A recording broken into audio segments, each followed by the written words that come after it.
Exodus chapter 1. Now these are the names of the children of Israel which came into Egypt. Every man and his household came with Jacob. Reuben, Simeon, Levi, and Judah, Issachar, Zebulun, and Benjamin, Dan and Naphtali, Gad and Asher. And all the souls that came out of the loins of Jacob were 70 souls, for Joseph was in Egypt already. And Joseph died, and all his brethren, and all that generation. And the children of Israel were fruitful, and increased abundantly, and multiplied, and waxed exceeding mighty. And the land was filled with them. Now there arose up a new king over Egypt, which knew not Joseph. And he said unto his people, Behold, the people of the children of Israel are more and mightier than we. Come on, let us deal wisely with them, lest they multiply. And it come to pass that when there falleth out any war, they join also unto our enemies, and fight against us. So get them up out of the land. Therefore they did set over them taskmasters to afflict them with their burdens, and they built for Pharaoh treasure cities, Pithom and Ramses. But the more they afflicted them, the more they multiplied and grew. And they were grieved because of the children of Israel. And the Egyptians made the children of Israel to serve with rigor. And they made their lives bitter with hard bondage, in mortar and in brick, and in all manner of service in the field. All their service, wherein they made them serve, was with rigor. And the king of Egypt spake to the Hebrew midwives, of which the name of the one was Shiphrah, and the name of the other Puah. And he said, When you do the office of a midwife to the Hebrew women, and see them upon the stools, if it be a son, then you shall kill him. But if it be a daughter, then she shall live. But the midwives feared God, and did not as the king of Egypt commanded them, but saved the men and children alive. And the king of Egypt called for the midwives and said unto them, Why have you done this thing, and have saved the men, children alive? And the midwives said unto Pharaoh, Because the Hebrew women are not as the Egyptian women, for they are lively, and are delivered ere the midwives come in unto them. Therefore God dealt well with the midwives, and the people multiplied, and waxed very mighty. And it came to pass, because the midwives feared God, that he made them houses. And Pharaoh charged all his people, saying, Every son that is born ye shall cast into the river, and every daughter ye shall save alive. Exodus chapter 2. And there went a man of the house of Levi, and took to wife a daughter of Levi. And the woman conceived, and bare a son. And when she saw him that he was a goodly child, she hid him 3 months. And when she could not longer hide him, she took for him an ark of bulrushes, and daubed it with slime and with pitch, and put the child therein. And she laid it in the flags by the river's brink. And his sister stood afar off, to wit what would be done to him. And the daughter of Pharaoh came down to wash herself at the river. And her maidens walked along by the river's edge. And when she saw the ark among the flags, she sent her maid to fetch it. And when she had opened it, she saw the child, and behold, the babe wept. And she had compassion on him, and said, This is one of the Hebrews' children. Then said his sister to Pharaoh's daughter, Shall I go and call to thee a nurse of the Hebrew women, that she may nurse the child for thee?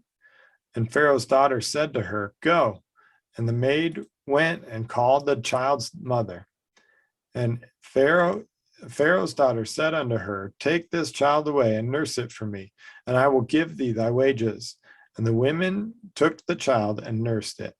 And the child grew, and she brought him unto Pharaoh's daughter, and he became her son. And she called his name Moses. And she said, Because I drew him out of the water. And it came to pass in those days that when Moses was grown, that he went out unto his brethren, and looked on their burdens, and he spied an Egyptian smiting an Hebrew, one of his brethren. And he looked this way and that way, and when he saw that there was no man, he slew the Egyptian and hid him in the sand. And when he went out the second day, behold, 2 men of the Hebrews strove together. And he said to him that did the wrong, Wherefore smitest thou thy fellow? And he said, Who made thee a prince and a judge over us? Intendest thou to kill me as thou killest the Egyptian? And Moses feared and said, Surely this thing is known. Now, when Pharaoh heard this thing, he sought to slay Moses. But Moses fled from the face of Pharaoh and dwelt in the land of Midian, and he sat down by a well. Now, the priests of Midian had 7 daughters, and they came and drew water and filled the troughs to water their father's flock. And the shepherds came and drove them away. But Moses stood up and helped them and watered their flock. And when they came to Reuel, their father, he said, How is it that you are come so soon today? And they said, An Egyptian delivered us out of the hand of the shepherds, and also drew water enough for us, and watered the flock. And he said unto his daughters, And where is he? Why is it that ye have left the man? Call him, that he may eat bread. And Moses was content to dwell with the man. And he gave Moses Zipporah, his daughter, and she bare him a son, and he called his name Gershom.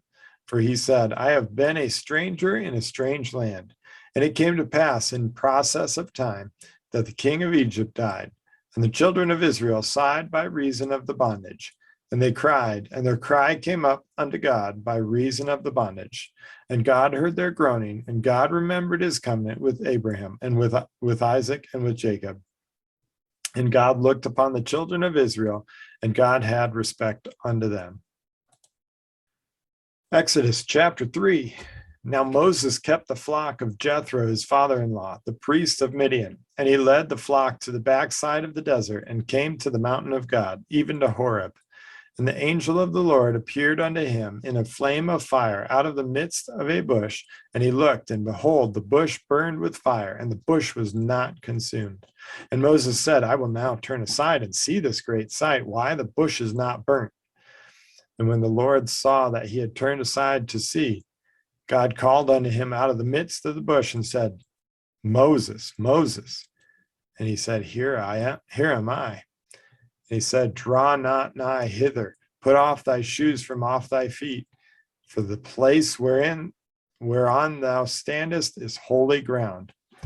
Moreover, he said, I am the God of thy father, the God of Abraham, the God of Isaac, and the God of Jacob. And Moses hid his face, for he was afraid to look upon God.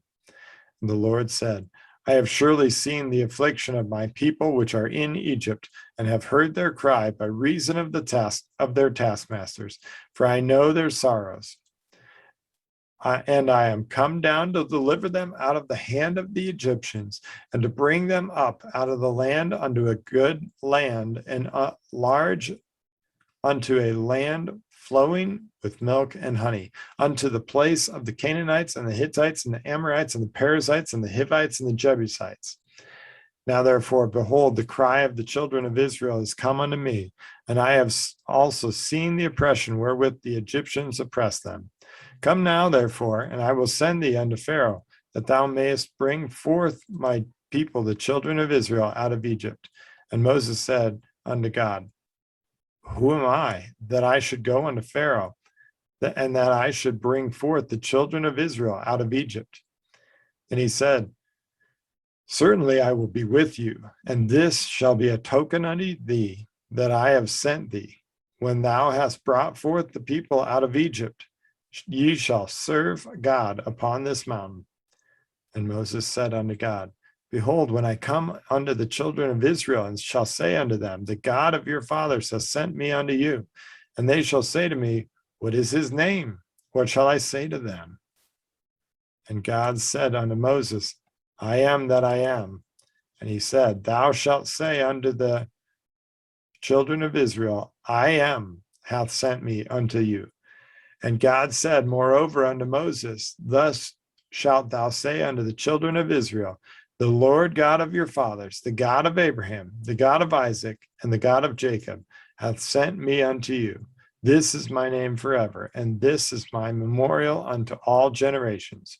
Go and gather the elders of Israel together, and say unto them, The Lord God of your fathers, the God of Abraham, of Isaac, and of Jacob, appeared unto me, saying, I have surely visited you, and seen that which is done to you in Egypt.